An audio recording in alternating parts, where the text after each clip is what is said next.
वन्देऽहं श्रीगुरुश्रीयुतपदकमलं श्रीगुरून् वैष्णवांश्च श्रीरूपं साग्रजातं सहगणरघुनाथान्वितं तं सजीवं साद्वैतं सावधूतं परिजनसहितं श्रीकृष्णचैतन्यदेवं श्रीराधाकृष्णपादान् सहगणललिता श्रीविशाखान्वितांश्च यस्य प्रसादात् भगवत्प्रसादो यस्या प्रसादान्न गतिः कुतोऽपि ध्यायंस्तु वंस्तस्य यशस्त्रिसन्ध्यां वन्दे गुरुः श्रीचरणारविन्दं नमो महावदान्याय कृष्णप्रेमप्रदायते कृष्णाय कृष्णचैतन्य नाम्ने गौरत्विषे नमः। हे कृष्णा करुणा सिंधु दीनबंधु जगत्पते गोपेश गोपिका कांत राधा कांत नमोस्तुते तप्त कांचन गौरांगी राधे वृंदावनेश्वरी वृषभानुसुते देवी त्वं नमामि हरिप्रिये। जय रूप सनातन भट्ट रघुनाथ श्रीजीव गोपाल भट्ट दास रघुनाथ ए जय गोसाईर कोरी चरण बंदन जहाँ होते विघ्ननाश अभीष्ट पूरण वाञ्छाकल्पतरुभ्यश्च कृपा सिन्धुभ्येव च पतितानां पावनेभ्यो वैष्णवेभ्यो नमो नमः। हरे कृष्णा कृष्णा कृष्णा हरे हरे हरे राम राम राम हरे हरे। जय जय श्री राधे श्याम। कार्तिक का बड़ा ही सुंदर व्रत इस समय चल रहा है और इस कार्तिक मास की अधिष्ठात्री देवी हमारी प्यारी प्रिया जी हैं, हमारी प्यारी ईश्वरी हैं और इसलिए ये महीना, ये मास बहुत ही स्पेशल है, बहुत ही ख़ास है, विशेष है हम सब के लिए। उनके लिए भी जो लोग श्री कृष्ण को पाना चाहते हैं लेकिन वो नहीं जानते हैं कि उनको पाना कैसे है, क्योंकि अगर वो ये जान जाएं कि श्री राधा रानी की कृपा की बहुत ही ज़्यादा आवश्यकता है श्री कृष्ण की प्राप्ति के लिए, तो वो बिल्कुल सही और सटीक मार्ग पर चल निकलेंगे। और ये जो महीना है यहाँ तो बस प्रिया जी की कृपा अविराम बरस रही है इस मास में, क्योंकि श्री कृष्ण तुरंत ही अपनी भक्ति दान दे देते हैं। जो भी व्यक्ति इस कार्तिक मास के नियमों का पालन करता है, कोई भक्ति का नियम वो लेता है और उसका पालन करता है, और ये जो भक्ति है, ये जो प्रेम है, ये भगवान की आह्लादनी और संवित शक्ति की सारवृत्ति है और आह्लादनी शक्ति श्री राधा रानी है। तो बिना उनकी शरणागति के, बिना उनकी कृपा के कोई भक्ति ही प्राप्त नहीं कर सकता, तो भगवत प्राप्ति की तो बात ही बहुत दूर है। और वो लोग जो राधा दास्यम चाहते हैं और इसी पथ के पथिक हैं, इसी राह के राहगीर हैं, उनके लिए तो ये बहुत ही ज़रूरी है कि वो हमारे प्यारे आचार्यों की पदावलियों का वर्णन सुने, आश्रय लें। हमारे श्री नरोत्तम दास ठाकुर महाशय अपने सिद्ध स्वरूप में बैठकर यही अभीष्ट चाह रहे हैं, वो यही चाह रहे हैं कि उन्हें प्रिया जी की, श्याम सुंदर जी की सेवा प्राप्त हो और सतत सेवा प्राप्त हो। आपने सुना कि उनके हृदय में साधक आवेश में बहुत ही दीनता उत्पन्न हुई। जब प्रिया प्रियतम की स्फूर्ति में विराम आ गया, रुक गई, तो वो बहुत दीनहीन समझने लगे और सोचने लगे कि हाय हाय, इस पुरुष देह में बैठकर कैसे प्राप्त करूँगा मैं अपने राधा श्याम सुंदर को। ऐसा कब होगा कि मैं वृषभानुपुर में अहीरी गोपी के गर्भ से तनया होकर के प्रकट होऊंगा, जन्म लूँगा। तो यही स्वाभीष्ट की लालसा प्रकट कर रहे हैं हमारे श्री नरोत्तम दास ठाकुर महाशय। आइए एक दफ़ा फिर से सुनते हैं उनकी इस प्रार्थना को। कह रहे हैं, हरि हरि आर की एमन दशा होबो, कबे वृषभानुपुरे अहीरी गोपेरो घरे तनया हुईया जनमिबो। जावटे आमार कबे ए पाणी ग्रहण होबे, बसती करिबो कबे ताय।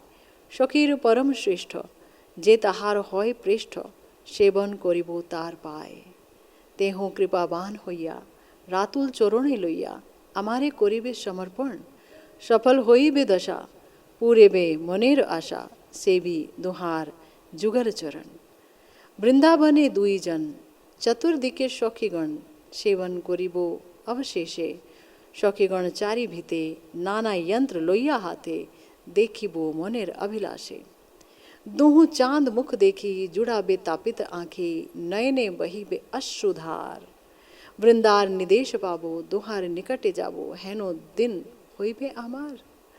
श्री रूप मंजरी सखी मोरे अनाथिनी देखी, राखी बे रातुल दूटी पाए। नरोत्तम दास भणे प्रिय नर्म सखी गणे, कबे दासी कोरिबे अमाय। क्या इंतज़ार है, क्या प्रतीक्षा है हमारे प्यारे श्री नरोत्तम दास ठाकुर महाशय की। साधक आवेश में क्रंदन कर रहे हैं, अपने अभीष्ट को पाना चाहते हैं। बहुत ही ज़्यादा विरह है, लालसा है, बहुत ही ज़्यादा तृष्णा है। और रागमार्ग के एक बहुत ही उपयोगी पथ को, एक उपाय को बता रहे हैं कि बिना गोपी भाव के और बिना गोपी देह के, बिना गोपी भाव के, बिना गोपी देह के श्री राधा कृष्ण की निकुंज सेवा में जाना असंभव है। वहाँ पुरुष भाव भावित होकर हम नहीं पहुंच सकते, कोई भी व्यक्ति, है ना। वहाँ बिना गोपियों के भाव को समझे, जाने और उन गोपी भावों का अनुगत्य किए बगैर, उनकी कृपा को पाए बगैर वहाँ पहुँचना असंभव है। ये बता रहे हैं। देखिए, साक्षात श्री नित्यानंद प्रभु ही आए हैं, नरोत्तम दास ठाकुर महाशय के रूप में, उन्हीं की प्रेम की मूर्ति हैं और चंपक मंजरी हैं।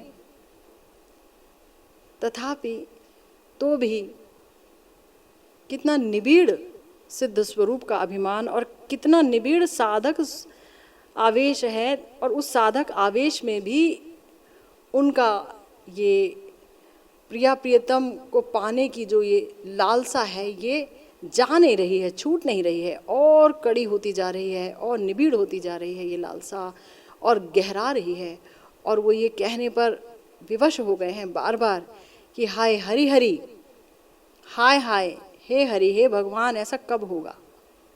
कब मैं वृषभानुपुर में गोपी गर्भ से जन्म ले करके और गोपियों का अनुगत्य प्राप्त करूंगी? कब होगा? ऐसा होगा क्या?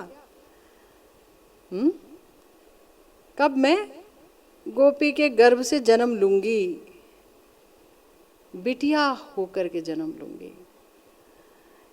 ये जो मेरा, ये जो पुरुष का शरीर है, हालांकि हमारे प्यारे श्री नरोत्तम दास ठाकुर महाशय का ये जो साधक आवेश का भी जो देह है, ये भी कोई 5 भौतिक की बनी हुई नहीं है। ये भी कोई पृथ्वी जल अग्नि वायु आकाश का बना हुआ देह नहीं है। हमारे प्यारे नरोत्तम दास ठाकुर महाशय परिकर हैं, पार्षद हैं भगवान के।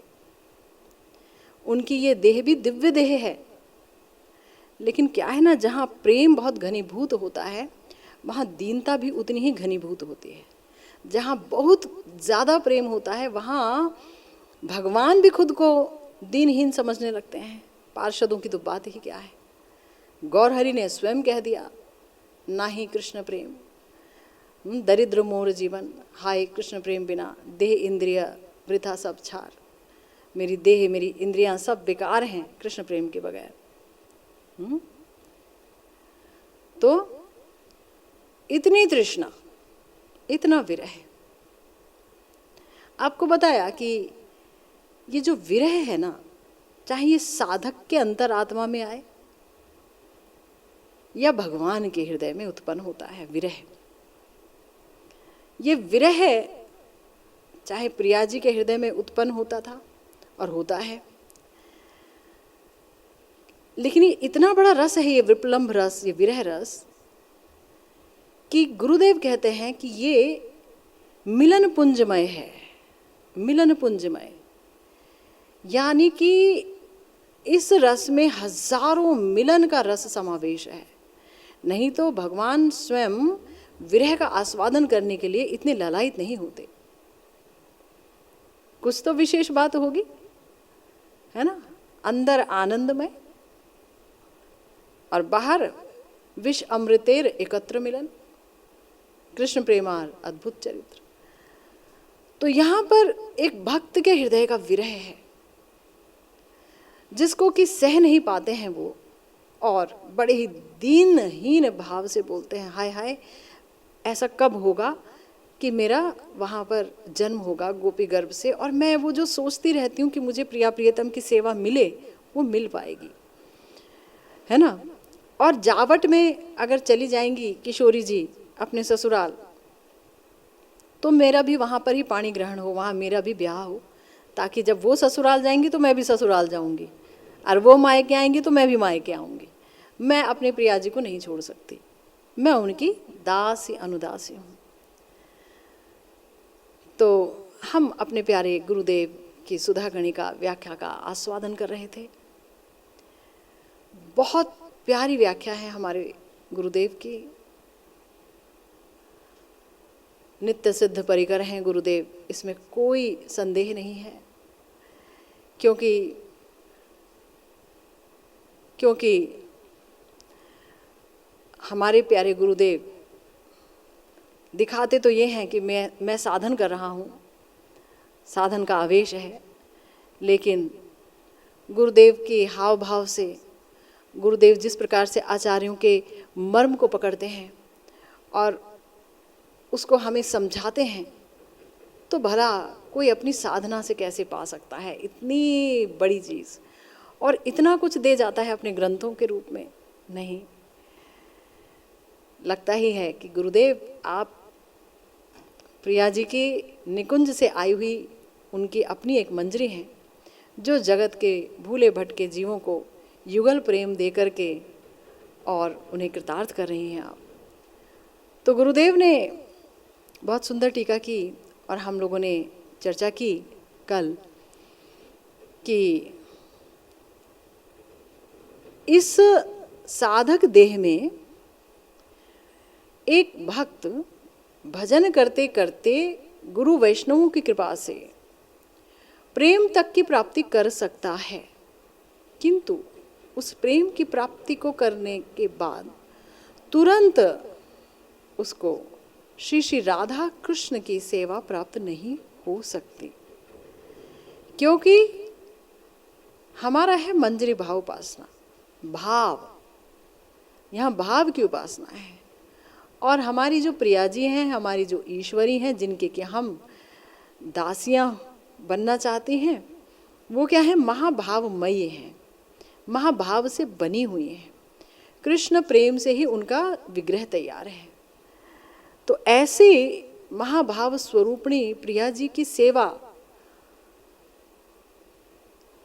इस जगत का कोई व्यक्ति कर नहीं सकता बिना महाभाव लिए। उसे भी महाभाव की कक्षा तक उठना होगा, उसका प्रेम जब तक महाभाव की कक्षा तक उठेगा नहीं, वो ये सेवा करने की योग्यता ही प्राप्त नहीं कर पाएगा।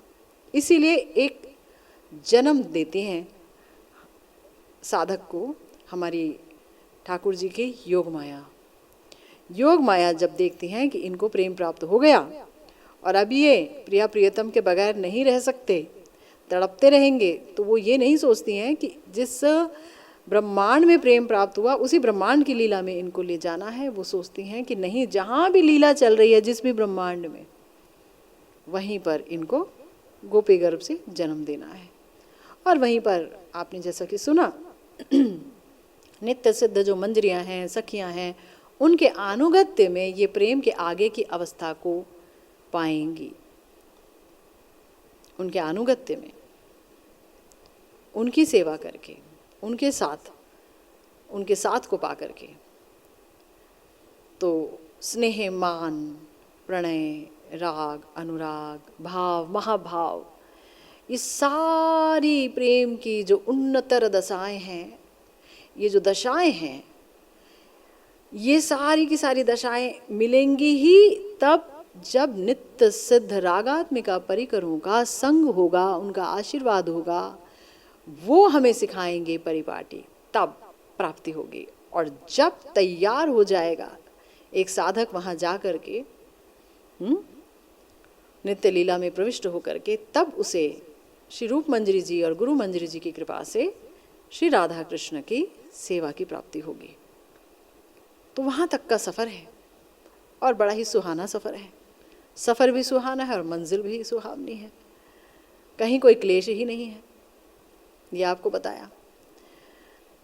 तो हम चर्चा कर रहे थे कि देखो, अगर जन्म नहीं लेंगे, बचपन नहीं देखेंगे, पौगंड अवस्था नहीं देखेंगे, किशोर अवस्था में नहीं आएंगे, तो नर लीला का अभिमान ही सिद्ध नहीं होगा। हम ऐसी जगह जाएंगे जहाँ पर भगवान श्री कृष्ण नहीं जानते कि वो भगवान है, और ये जो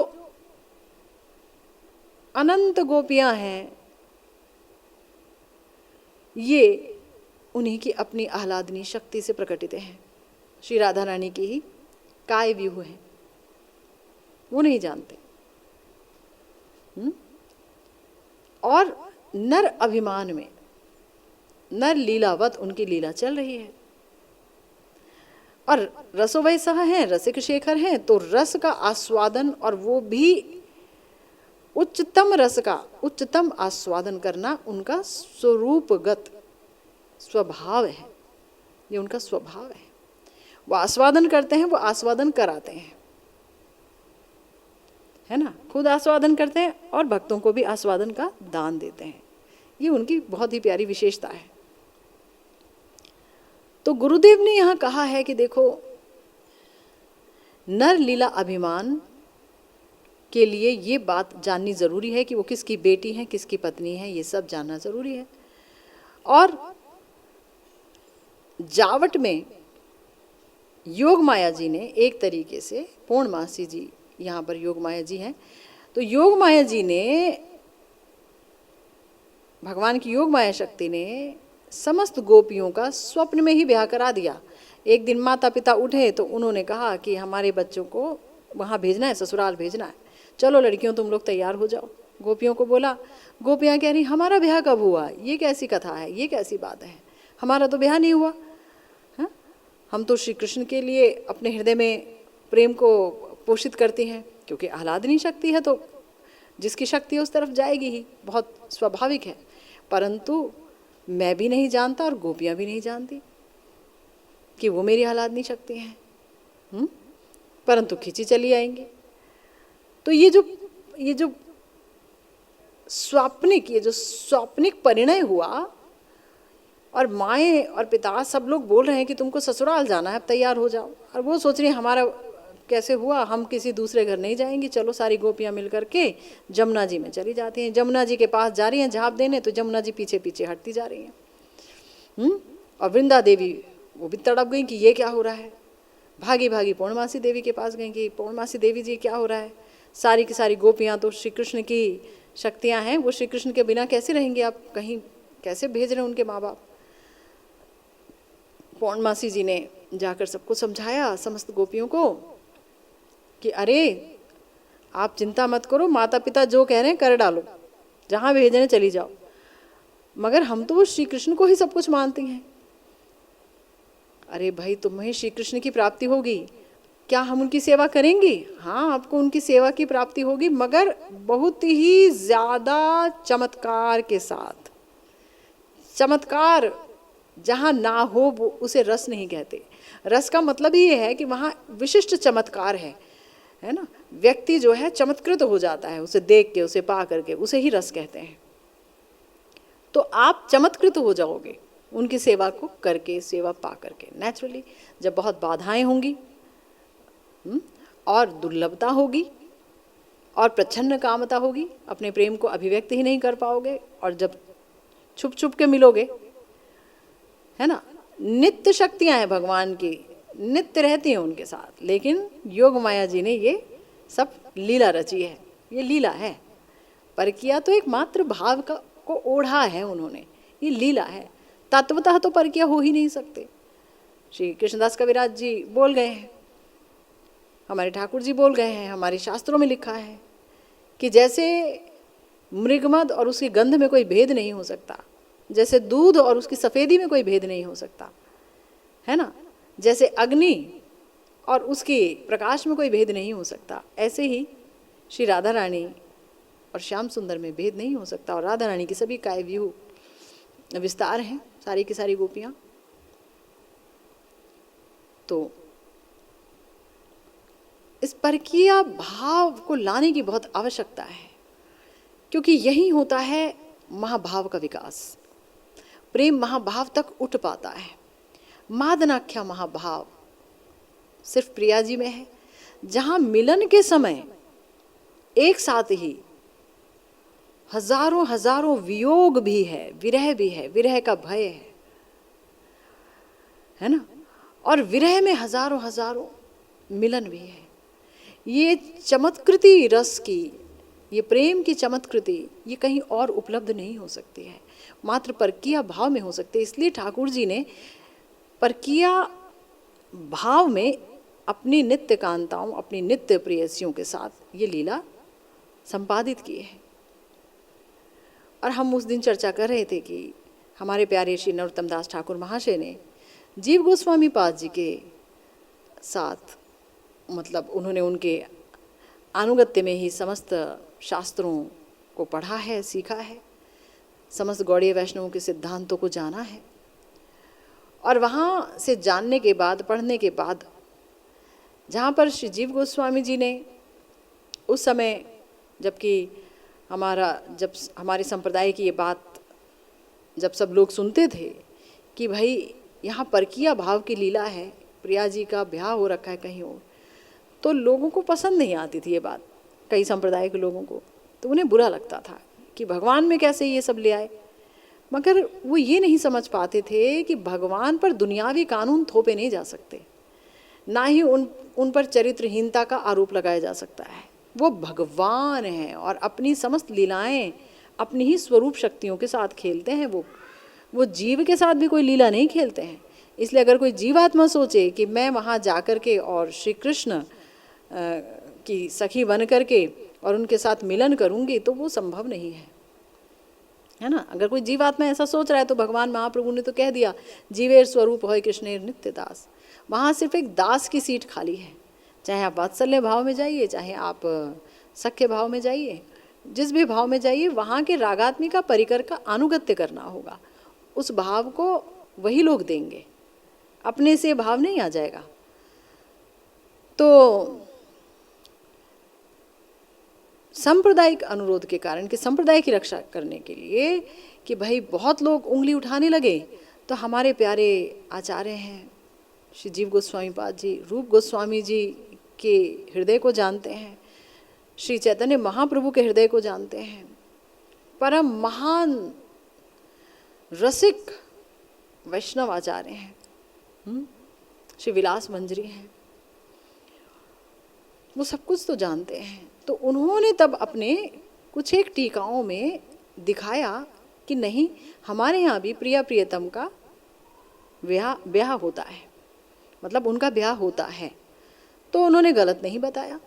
देखा जाए तो जो गोलोक है, गोलोक में तो यही चीज़ है, लेकिन गोलोक का जो एक प्रकोष्ठ है वृंदावन धाम, वहाँ पर परकीय भाव की लीला होती है और नित्य होती है।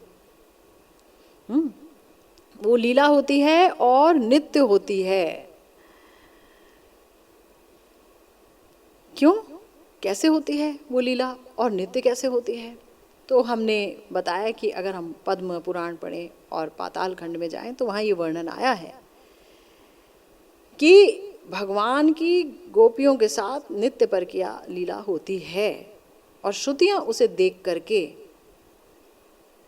ललायित होती हैं और तपस्या करती हैं भगवान के संग को पाने की, कि जैसे ये समस्त गोपियाँ भगवान का संग पा रही हैं ऐसे हम भी पाएं, और वो तपस्या करती हैं, है ना।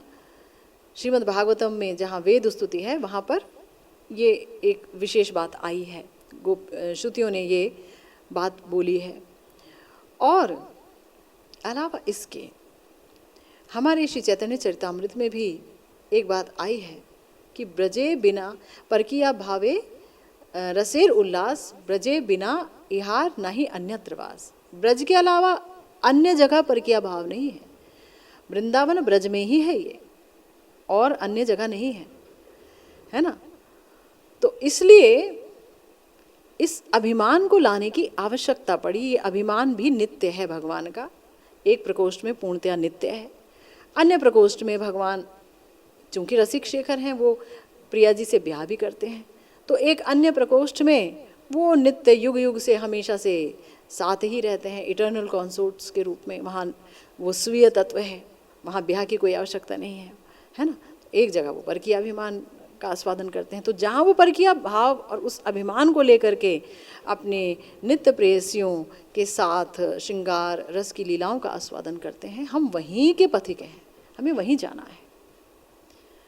मेरी अनेक बार गुरुदेव से ये चर्चा हुई और मैंने बहुतों के ग्रंथ पढ़े और मैं इस निष्कर्ष पर पहुंची कि गलत कोई भी नहीं है, सही सभी हैं, और सबकी मंजिल में थोड़ा सा अलगाव है, पर एक ही तत्व है, अखंड अद्वैत तत्व, वह है भगवान श्री कृष्ण। परंतु वो चूंकि रसिक शेखर हैं इसलिए उनकी रस लेने की परिपाटी अलग अलग है, और जिस रस का भजन हम कर रहे हैं, ठाकुर जी अगर उसी रस का आस्वादन कर रहे हैं तो हम वहाँ के दास्यम भाव को प्राप्त करेंगे। तो हमने यहाँ पर जाना कि श्री जीव गोस्वामी जी के शिक्षा शिष्य श्री नरोत्तम दास ठाकुर महाशय ने ये बात बोली कि जावट में मेरा कब ब्याह होगा, कब ब्याह होगा। हमारे आचार्यों ने ये बात कही है, देखिए, है ना। तो उसके बाद बोलते हैं कि सखियों में जो परम श्रेष्ठ हैं, सखीर परम श्रेष्ठ जे तहार होय प्रेष्ठ सेवन कोरिबो तार पाए। गुरुदेव कहते हैं यहाँ सखियों की प्रेम श्रेष्ठ सखी है ललिता जी। ललिता जी, ललिता जी बहुत ही प्रिय सखी हैं श्री राधा जी की, और श्री राधा रानी से बहुत प्रेम है उनको। श्री राधा रानी का कोई अहित करे, कहीं से कोई अहित हो, वो देख नहीं सकती हैं। किशोरी जी को बार बार मान की शिक्षा देते हैं कि तुम थोड़ा मान करके रहो श्याम सुंदर से, ताकि श्याम सुंदर को पता चले कि कहाँ गलती हुई है, उनको महसूस हो। तुम इतने सहज रूप में उनको सुलभ मत होना। तो हमारी जो ललिता जी हैं वो थोड़ी प्रखरा हैं स्वभाव में, कड़ा बोल देती हैं। तो ललिता जी मगर युगल सरकार की सेवा करने के लिए, निकुंज में सेवा करने के लिए, निवृत्त निकुंज में सेवा करने के लिए स्वयं नहीं जाती हैं। वो अपनी प्रिय मंजरी को, जो कि उन्हीं के यूथ में रहती हैं, रूप जी, उनको भेजती हैं, रूप मंजरी जी को भेजते हैं कि आप जाइए। और रूप मंजरी जी समस्त मंजरियों की अध्यक्षा हैं, और हमारे प्यारे श्री चैतन्य महाप्रभु के साथ वो श्री रूप गोस्वामी जी के रूप में आई हैं। बहुत करुणामयी है, बहुत प्रेममयी है।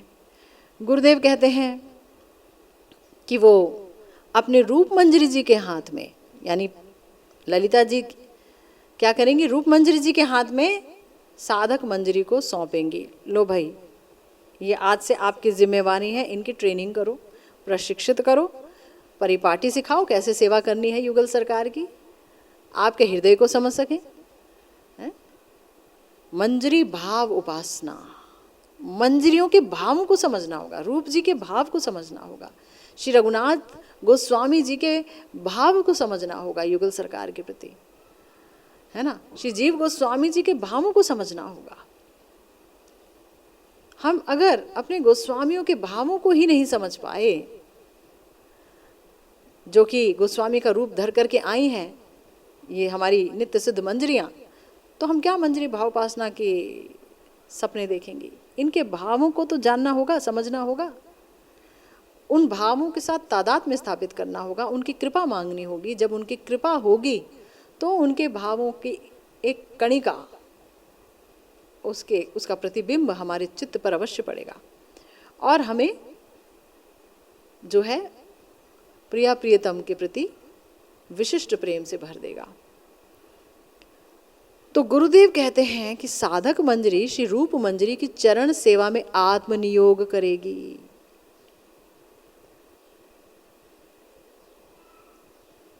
साधक मंजरी जो है वो श्री रूप मंजरी की चरण सेवा में अपने आप को लगाएगी पूरी तरह से, और श्री रूप मंजरी आदि नित्य सिद्धा मंजरियों की कृपा से साधक मंजरी को युगल की विविध सेवा की परिपाटी सीखने को मिलेगी, और उन लोगों के संग और कृपा के फलस्वरूप वो उस सेवा परिपाटी में परम निपुण हो जाएगी, परम निपुण हो जाएगी। तो ये बहुत सुंदर बात है। हमें बेशक आज कुछ नहीं आता, लेकिन आज हम ये तो कर ही सकते हैं कि जो हमारे गोस्वामी वर्ग हैं, रूप जी, सनातन जी, रघुनाथ दास गोस्वामी जी, श्री जीव गोस्वामी पाद जी, इन सब ने जो ग्रंथ लिखे हैं, कम से कम हम उनका आस्वादन तो कर सकते हैं, पढ़ सकते हैं। श्री नरोत्तम दास ठाकुर महाशय, श्री प्रबोधानंद सरस्वती पाद, कितने प्यारे ग्रंथ लिख गए, श्री विश्वनाथ चक्रवर्ती पाद जी। तो इनके ग्रंथों का आस्वादन कर सकते हैं, इनके भावों को जानने का प्रयास कर सकते हैं। आखिर महाप्रभु की हार्द वस्तु को उनके परिकरों के अलावा भला कौन अभिव्यक्त करेगा, ये सोचिए, है ना। इधर उधर की बातें करने से तो बात बनेगी नहीं, आचार्यों की शरणागति लेनी पड़ेगी, उनकी वाणियों का आश्रय लेना ही पड़ेगा। तब तो समझ आएगा कि वो किस प्रकार से प्रिया प्रियतम की सेवा करते हैं और किस प्रकार से उनका चिंतन करते हैं। तो जब वहाँ जाएंगे तब की बात अलग है, अभी तो ऐसा ही करना पड़ेगा। और जब वहाँ जाएंगे तो उनका संग मिलेगा, तो प्रिया प्रियतम की सेवा कैसे करनी है वो सिखाएंगे परिपाटियाँ।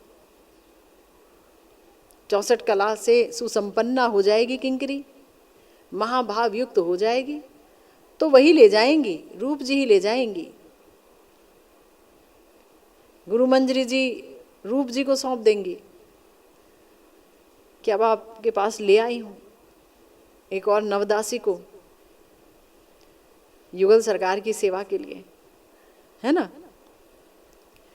तो गुरुदेव लिखते हैं कि जब वो निपुण हो जाएगी और श्री रूप जी उन्हें सभी प्रकार की युगल सेवा के योग्य समझेंगी, तब कृपा करके उसे युगल सेवा में नियुक्त करेंगे। जब योग्य समझेंगी तब,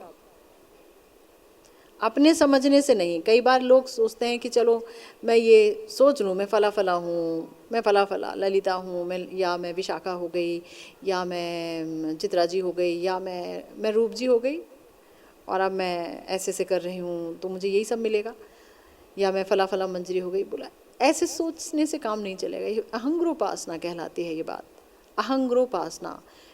ये इसका कोई रिजल्ट नहीं है, ऐसा चिंतन बेकार है। गुरुदेव जब हमें सिद्ध स्वरूप का परिचय देंगे, वस्तुतः मानसिक भजन ठीक ठीक तभी से प्रारंभ होता है, ठीक ठीक। और उससे पहले जो हम चिंतन करते हैं कि हम ऐसा सेवा करेंगे, ऐसा सेवा मिलेगी, तो ठाकुर जी कृपा करके हमें ऐसे सद्गुरु के हाथ में भेज देते हैं उनके चरण शरणागति हम लेते हैं, तो फिर हमारी ये अभिलाषा पूर्ण होती है। सेवा की अभिलाषा ही ना हो। कई साधक बोलते हैं हम तो अपने को बिल्कुल भी योग्य नहीं समझते, हम तो सोचते हैं कि हम क्या सेवा करेंगे, इसलिए हम जो है तुलसी भी नहीं चढ़ाते भगवान को, हम तो गुरुदेव के हाथों में तुलसी रख देते हैं, गुरुदेव हमारे तरफ से आप चढ़ा देना। तो आकांक्षा ही नहीं है, तृष्णा ही नहीं है। राग भक्ति तो तृष्णा का नाम है। राग भक्ति तो मिलती ही तब है जहाँ पर लालच हो। कृष्ण रस भाविता मति क्रियताम यदि कुतोपि लभ्यते तत्र लौल्यम मूल्यम एकलम जन्म कोटि सुकृति न लभ्यते। भाई हमारे प्यारे श्री रामानंद राय जी ने ये बात बोली कि कृष्ण रस भाविता मति अगर कहीं मिले तो तुरंत खरीद लिया जाए, पर मूल्य तो है नहीं ना इसका कोई कि आप दुनिया भर की दौलत देकर कहीं खरीद लें। तो एक ही इसका मूल्य है, वो है लौल्यम, लालसा, लालच, कि मुझे युगल सरकार की सेवा करनी है, मैं भी सेवा करनी चाहती हूँ। ऐसे गुरुदेव मुझे कहाँ मिलेंगे जो मुझे ये सेवा की परिपाटी सिखाएंगे, मुझे भजन से जोड़ेंगे, और मुझे मेरे अंदर ये प्यास जागृत होती रहेगी कि हे गुरुदेव आपके अनुगत्य में मैं भी सेवा करूं।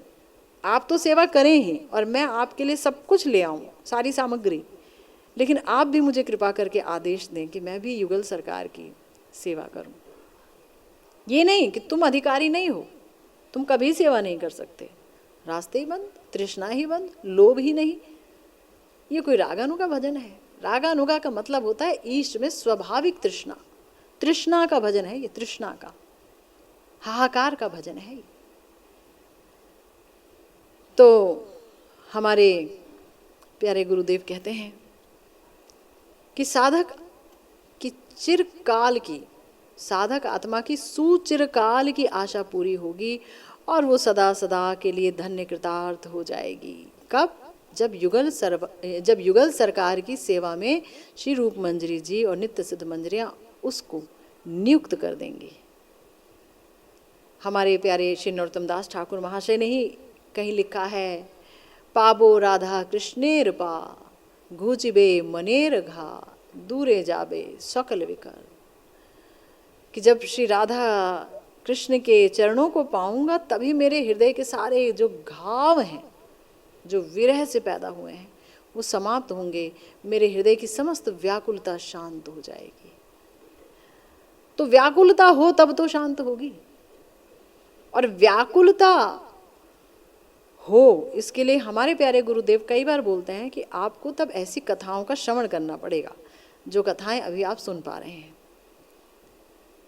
ये नहीं कि आचार्यों के ग्रंथों को हटा के साइड में रख दिया जाए, या ऐसे महान संतों के द्वारा लिखित ग्रंथों को या उनकी व्याख्याओं को हटा दिया जाए जीवन से, तब कैसे कोई कार्य होगा। सबको मिलजुल कर एक दूसरे से ही सीखना है, क्योंकि याद रखिए हमारे जीवन का लक्ष्य है गौरांग महाप्रभु की ये जो देन है ना, अनर्पित चरी अवदान मंजरी भाव उपासना, इसमें सिद्धि प्राप्त करना। जब तक ये शरीर है बस तभी तक आशा है, इसके बाद पता नहीं कहाँ जाएंगे, क्या होगा।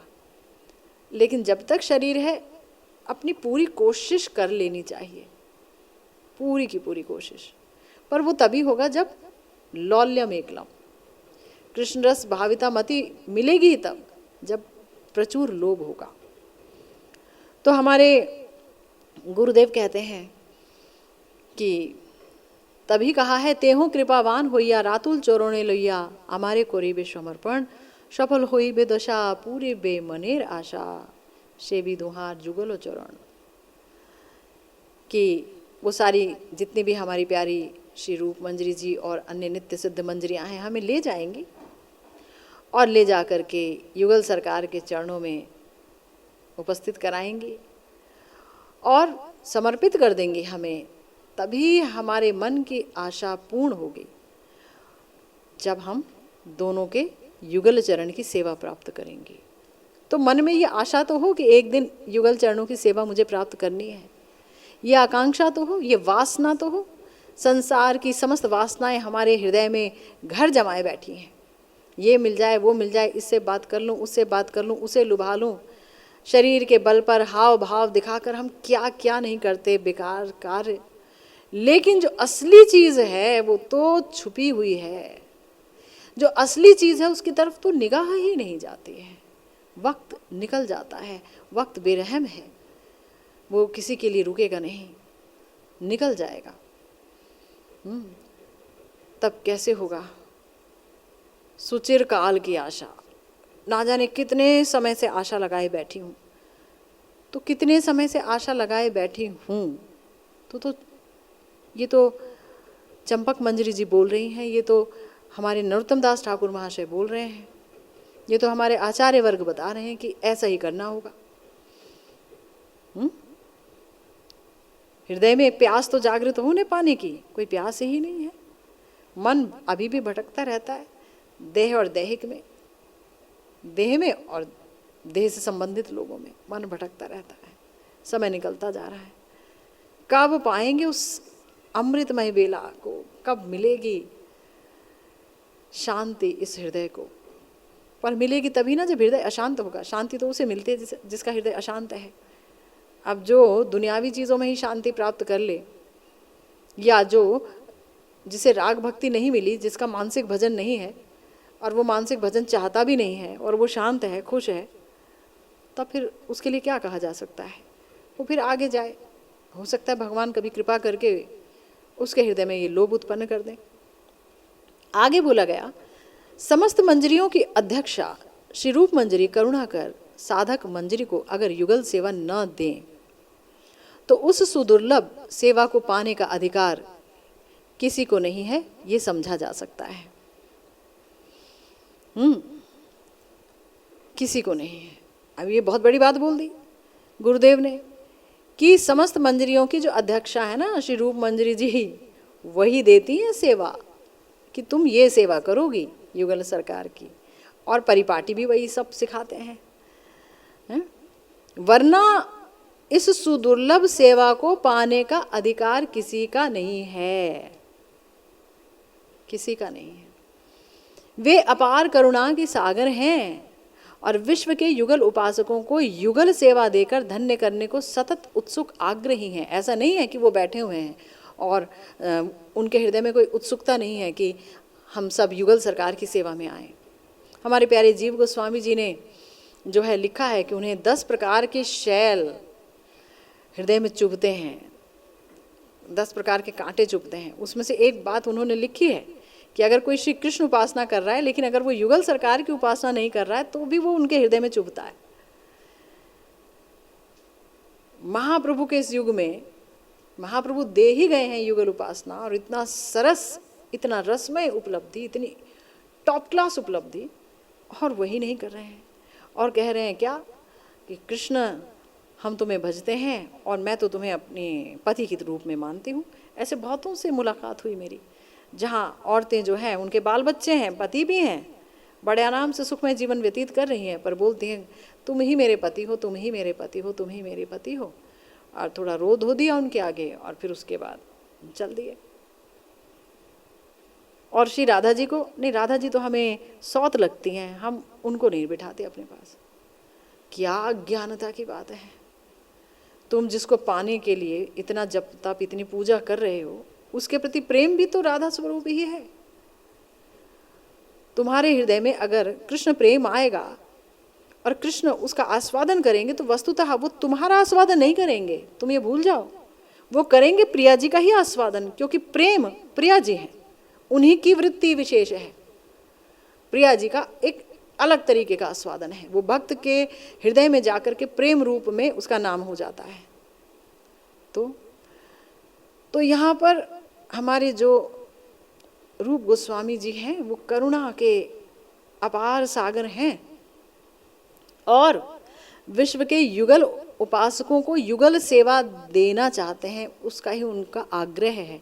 ऐसा नहीं है कि उनके लिए बहुत बहुत ज़्यादा याचना करनी होगी और बार बार हमें सोचना होगा कि पता नहीं हमें देखेंगे कि नहीं देखेंगे, ऐसा नहीं है, बहुत करुणामय है। किशोरी जी की किंकरियाँ बहुत करुणामयी होती हैं, किशोरी जी की करुणा उनमें संचारित रहती है। तो गुरुदेव कह रहे हैं कि अगर ऐसा नहीं होता, वाकई वो युगल सेवा देने के आग्रही नहीं होती, तो इस श्रीमन महाप्रभु के युग में श्री रूप गोस्वामी जी के रूप में अवतीर्ण होकर इतने ग्रंथ लिखकर लोगों को श्री श्री राधा माधव की इतनी रहस्यमय लीला कथाएं क्यों बताती, क्यों बताती? इतने ग्रंथ लिखे उन्होंने, श्री विदग्ध माधव, श्री ललित माधव, श्री उज्ज्वल नीलमणि, श्री भक्ति रसामृत सिंधु, देखा जाए तो बहुत है। इतने ग्रंथों को लिखने की आवश्यकता ही क्या थी? एक से एक ग्रंथ, एक से एक ग्रंथ लिखते गए। और उस समय लिखा उन्होंने जिस समय कोई पेन पेंसिल नहीं होती थी कि पेन हो और कहीं से कॉपीज मिल जाए, रजिस्टर्स मिल जाए, नहीं। पत्तों को सुखा सुखा करके और उस पर कैसे वो, कहाँ से वो स्याही बनाते थे कैसे करके, और वो फिर उसको लिखते थे, फिर सुखाते थे, फिर दूसरा पन्ना तैयार करते थे। कितना समय लगता था। फिर उसका संरक्षण करना, संरक्षण करके रखना कि कहीं कोई चूहा ना खा जाए, कहीं कुछ हो ना जाए ग्रंथों को। ये भविष्य की निधि है, ये अमानत है, ये महाप्रभु की हार्द वस्तु है, इसमें महाप्रभु की आज्ञा है, ये महाप्रभु की उपासना है मेरी। हमारे रूप जी, हमारे रघुनाथ दास गोस्वामी जी, हमारे प्यारे जीव गोस्वामी जी कितने करुणामय हैं। उनके षड संदर्भ आंखें खोल देते हैं। प्रीति संदर्भ, भक्ति संदर्भ, श्री जीव गोस्वामी जी के रूप जी के शिष्य। तो जो ये बात बोली ना कि रूप जी के रूप में आए हमारी रूप मंजरी जी, और वो इतने रहस्यमय लीलाएं बता रहे हैं, निकुंज की लीलाएं बता रहे हैं। आवश्यकता क्या थी? हमारी कस्तूरी मंजरी जी आई, श्री कृष्णदास कविराज गोस्वामी जी कितना कुछ लिख गए। श्री विश्वनाथ चक्रवर्ती जी आए, कृष्ण भावना अमृत लिख गए, और भी बहुत कुछ लिखा रास के ऊपर। तो आवश्यकता क्या थी? खुद ये हमारे प्यारे श्री नरोत्तम दास ठाकुर महाशय प्रेम भक्ति चंद्रिका लिखने की जरूरत ही क्या थी? क्योंकि अपार करुणामय है। और मेरे प्यारे गुरुदेव, अरे ये सबके सब भजनानंदी हैं भाई, ये भजन ही करते रहते थे सारा समय, हाहाकार करते थे प्रिया जी के लिए, हाहाकार। हमारे प्यारे सिद्ध कृष्णदास बाबा जी महाराज जो गोवर्धन में रहते थे, प्रिया जी के लिए हाहाकार करते थे कि मैं आपकी दासी अनुदासी हूँ, आपके विरह में मेरा हृदय धिक धिक जलता रहता है, तो हे राधे मुझ पर कृपा करो। अरे उनको आवश्यकता क्या थी? कोई आवश्यकता थी उनको लिखने की? परंतु वो लिख के गए हैं। प्रार्थना अमृत तरंगिणी, साधना अमृत चंद्रिका, और भी बहुत कुछ। तो क्या आवश्यकता थी जीव जगत को इतना कुछ देने की?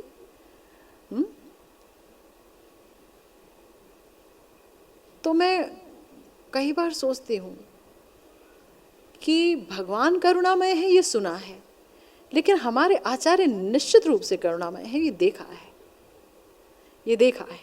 प्रिया जी करुणामय है, और उनकी ये किंकरियाँ क्योंकि बहुत ही अधिक करुणामयी है, तो प्रिया जी की करुणा संचारित हो रही है। इसका मतलब करुणा के सागर से इन किंकरियों का जन्म हुआ है, तो करुणा का सागर स्वयं कितना करुणामय है। किशोरी जी, श्रीमन महाप्रभु। तो इसीलिए हमारे प्यारे गुरुदेव लिखते हैं कि देखो भाई, उनकी करुणा में कोई कृपणता नहीं है। और गुरुदेव आपकी करुणा में कहाँ है कृपणता? ये बताइए मुझे, क्या नहीं दिया मेरे प्यारे गुरुदेव ने?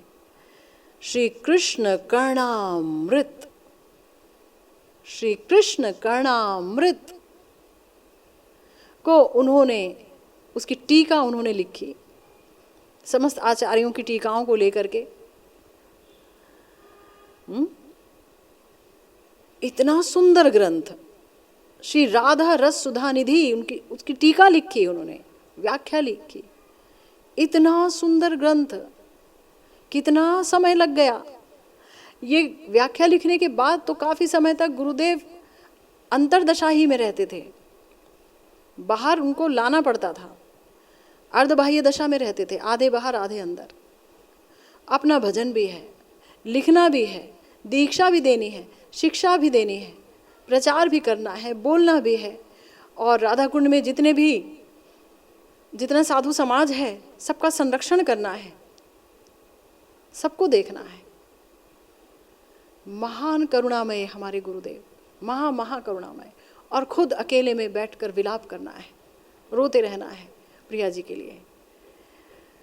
जब जब बोलते थे तो आंसू उनके रुकते नहीं थे, आंखें भरी रहती थी, सजल नेत्र रहते थे, गला अवरुद्ध हो जाता था, भाव प्रवाह में बहते रहते थे।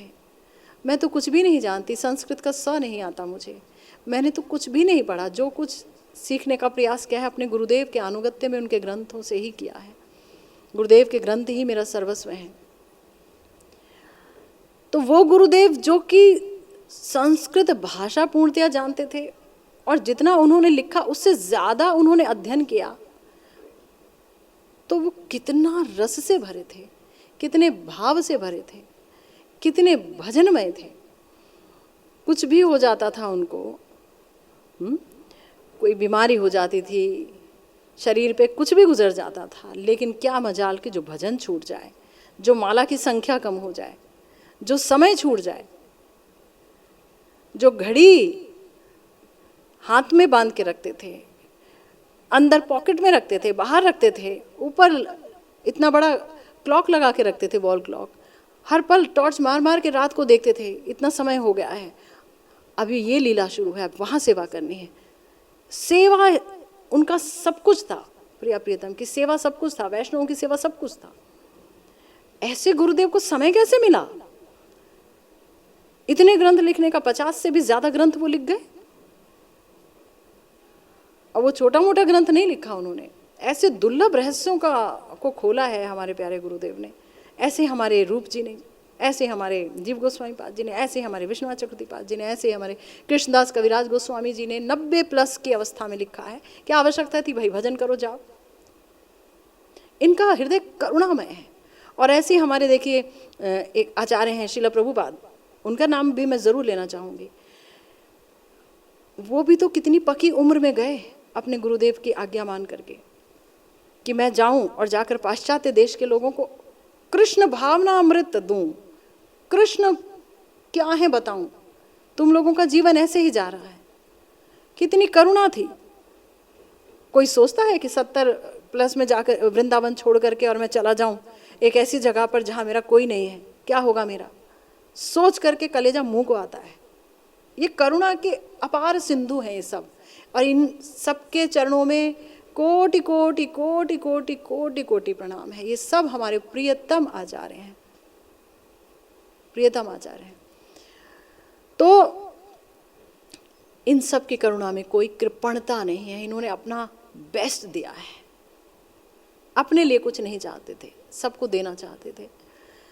गुरुदेव कह रहे हैं कि ये सब जो है हमारे रूप जी, ये युगल उपासकों के चरम आशा है, भरोसा है।